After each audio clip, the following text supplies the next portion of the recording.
nyuma y'ibitero byinshi bikomeje kuba bigenda byiyongera ku butaka bw'igihugu cya Repubulika Iharanira Demokarasi ya Kongo mu bice bigiye bitandukanye. Nyuma yaho haje kuba hagenda haba ibitero ku barwanyi b'inyeshyamba z'umutwe wa M23. Nyuma yaho baje kuba bagenda bahura n'uruva gusenya, ndetse nabo bakagomeza kuba bagenda bagaba ibitero bikomeye cyane. Magingo aya ngaya muri iri joro, umuryango w'umwe mu bajenerali baguye mu bitero bikomeye cyane hano mu gihugu cya Repubulika Iharanira Demokarasi ya Kongo, ukaba umaje kuba ugenda wemeza uru rupfu rw'uyu mujenerali. Turaza kuba tugenda kugaruka kuri uyu mujenerali ndetse n'ibyo famiye yiwe yamaze kuba igenda itangaza nyuma yuko bije kwemezwa ndetse bikanashyirwaho akadomo yuko uyu mujenerali yaje kuba agenda ahitanwa n'ibitero bya drone byongeye kuba bigenda biba ahangaha mu gihugu cya Repubulika Iharanira Demokarasi ya Kongo, hagati y'umutwe wa M23 n'ingabo za Repubulika Iharanira Demokarasi ya Kongo. Nyuma y'ibyo bitero kandi ni nako umutwe wa M23 waje kuba ugenda wemeza kubijyanye n'uduce ukomeje kubugenda wamburwa n'abarwanyi b'inyeshyamba z'umutwe, cyane cyane abawazarendo bakomeje kuba bagenda babambura uduce bafatanyije n'igisirikare cya Repubulika Iharanira Demokarasi ya Kongo. Turaza kuba tugenda tugaruka ku gihugu cya Uganda. Igihugu cya Uganda kikaba cyamaze kuba kigenda cyemeza abandi barwayi biyongereye ku cyerezo cya Ebola gikomeje kuba kigenda gica ibintu mu gihugu cya Repubulika Iharanira Demokarasi ya Kongo ndetse n'igihugu cya Uganda. Mwibutse ko iki cyorezo cyageze hano mu gihugu cya Uganda giturutse mu gihugu cya Repubulika Iharanira Demokarasi ya Kongo. Mu gihugu cya Senegal kandi magingo aya ngaya guverinoma ikaba yamaze kuba igenda iseswa. Ni iyihe mpamvu yaje kuba igenda iseswa? Byose ndaza kuba ngenda bigarukaho gatanu kuri gatanu mu makuru yacu agiye agezweho. Cyane cyane icyo ngusaba nyaboneka wowe ni ukutajya kure, ubundi ukagenda ubana natwe gatanu kuri gatanu mu makuru yacu agiye agezweho. Numwe mu basirikare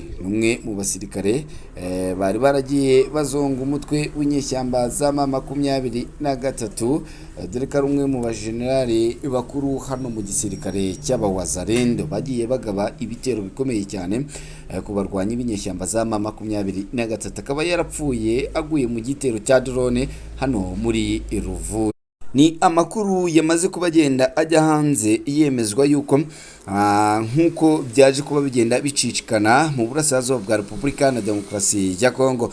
Ubu aya makuru akaba yamaze kwemezwa ku mugaragaro n'umuryango wa Generali Autoproclamé Byamungu Rugaba Abduraham, umwe mu bayobozi bakomeye mu mutwe wa Wazarendo. Uyu akaba yarapfuye azize igitero cya drone mu ntangiriro z'iki cyumweru dutangiye. Kwamamaza urupfu rwe byabereye mu muhango wo kumushyingura wabereye Kigogo muri teritwari ya Uvira, aho abayobozi ba Wazarendo, abarwanyi bagenzi be ndetse n'abaturage batandukanye bamusezeyeho bwa nyuma bavuga ko yari intwari yaguye ku rugamba rwo kubohora igihugu. Uko byatangajwe muri uwo muhango, General Byamungu yaguye i Ruvungi mu kibaya cya Ruzizi, aherutse kuvugwa ibikorwa bikomeye cyane bya gisirikare byakozwe na drone z'igisirikare cya M23. Mwibutse ko izi drone zaje kuba zigenda zishinjwa igihugu cy'u Rwanda ko aricyo cyaba kihishe inyuma y'ibi bitero byakunze kuba bigenda bibera ahangaha muri aka gace. Abatanze ubuhamya muri uwo muhango bavuze ko drone yamurashe mu gihe yari mu bikorwa byo guhuza no gutunganya imitwe wa Wazarendo ukorera muri aka gace, nubwo hari hashize iminsi amakuru y'urupfu rwe avugwa ku mbuga nkoranyambaga no mu baturage kugeza igihe hashyinguriwe. Ni nabwo byemejwe ku mugaragaro ko yaje kuba agenda apfa. General Byamungu yari umwe mu bantu bazwi cyane muri Wazarendo, cyane cyane kubera uruhare rwe mu gushaka gushyira ku murongo iyo mitwe igizwe n'abarwanyi b'abaturage bavuga ko barwanya imitwe yitwaje intwaro ya M23 na Twirwaneho n'indi ikorera mu burasirazuba bwa Repubulika Iharanira Demokarasi ya Kongo. mu duce twa Uvira na Fizi na Mwenga bamwe mu bashyigikiye bamufataga nk'umuntu washakaga guhuriza hamwe imitwe itandukanye ya Wazalendo kugira ngo ikore ingabo zifite umurongo umwe. Hari umushinga yari yarakoze wagombaga kuba uzagenda uha aba Wazalendo ndetse no kubasha kuba bagenda bashakirwa ibisubizo. Mu gihugu cya Uganda ho icyorezo gikomeje kuba kigenda gifata indi ntera, ari nako hakomeza kuba hagenda asohoka andi makuru agiye atandukanye. Ni update rero ubwo umutwe wa M23 uvuga ko wishe General Byamungu, nawo ukaba waje kuba ugenda utangaza ku byo kwamburwa uduce tugera ku 8 n'ihuriro rya coalition ya FARDC. Umutwe wa M23 ukaba wakomeje kubugenda umenyesha ko amakuru yatangajwe n'ibinyamakuru bibogamiye ku butegetsi bwa Repubulika na Demokarasi ya Kongo yuko ingabo zawo zaba zambuwe uduce 8 two muri teritwari ya Masisi n'ihuriro ry'ingabo zirwana ku ruhande rwa guverinoma ya Repubulika na Demokarasi ya Kongo. Kuyu wa gatanu ikinyamakuru cya Actualité Sud cyegereye cyangwa se cyandikira kuri leta Kinshasa cyatangaje ko ingabo za leta zifatanyije n'imitwe ya Wazalendo bambuye M23 agace ka Kabobi.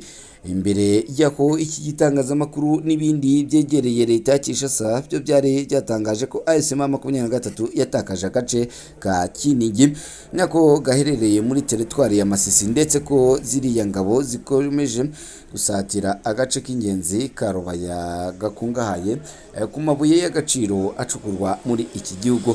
Guverineri wungirije w'intara ya Kivu y'Amajyaruguru Ngarambe Manzi Willy abinyujije ku rukuta rwa X yagaragaje ko ibyuko M23 ikomeje gutakaza uduce ari ibihuha. Yagize ati mwaduteye mwishyize hamwe ariko muzatana mufite ubwoba, inzozi zanyu zarapfuye zaratangambaye, dore ko turemeza yuko tuzaba dufite ibice byose kandi twizera yuko tuzagenda dutsinda umwanzi wacu.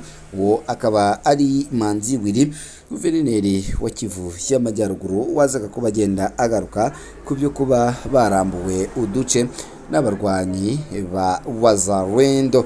Uganda nayo kandi Ebola ikomeje kuba irushaho kuba igenda ifata indi ntera.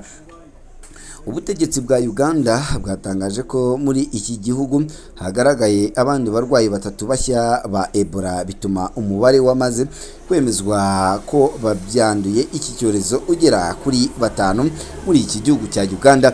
Minisiteri y'ubuzima ya Uganda yavuze ko abo barwayi bashya barimo umushoferi wari utwaye umurwayi wa mbere, umukozi w'ubuzima wamwitayeho ndetse n'umugore ukomoka muri Repubulika ya Demokarasi ya Kongo. Abategetsi bavuga ko iki cyorezo gisa n'icyatangiye gukwirakwizwa binyuze mu bantu bahuye n'abamaze kwandura, cyane cyane abari mu kazi k'ubuvuzi n'abakora hafi n'aba barwayi. Iyi ndwara iri guterwa n'ubwoko bwa Ebola buzwi nka Bundibugyo strain bwagaragaye kenshi burasirazuba bwa Repubulika na Demokarasi ya Kongo ndetse mu gihugu cya Uganda, kandi bakaba bufite ubushobozi bwo kwanduza vuba iyo hatabayeho ingamba zikomeye zo kwirinda nk'uko bikomeje kuba bigenda bitangazwa. Ishami ry'umuryango w'abibumbye ryita ku buzima OMS ryatangaje ko iki cyorezo kiri mu rwego rw'ibibazo by'ubuzima bihangayikishije isi, risaba ibihugu byo mu karere kongera imbaraga no gukurikirana abahuye n'abarwayi no gukumira ikwirakwizwa. Abashinzwe ubuzima muri Uganda bakomeje ibikorwa byo gushakisha abahuye n'abanduye, gukaza ubugenzuzi ku mipaka ndetse no gusaba abaturage kwirinda guhura n'abagaragayeho ibimenyetso bya Ebola. Nkwibutse ko igihugu cy'u Rwanda cyo cyahise kibifatira hafi gifunga imipaka yacyo n'igihuza n'igihugu cya Repubulika ya Demokarasi ya Kongo. Imwe mu ntwaro igihugu cya Repubulika na Demokarasi ya Kongo cyakomeje kuba kigenda kinenga kivuga ko bitemewe yuko igihugu cyafunga imipaka bitewe n'icyorezo. Ibi byose rero igihugu cy'u Rwanda kikaba kibikora kigamije kuba cyarushaho kuba kigenda kirunda ubusugire bwacyo ndetse n'abaturage bacyo. Reka ngushimire nyaboneka we muntu wari uri hano, mubwire ngo naho ku munsi w'ejo.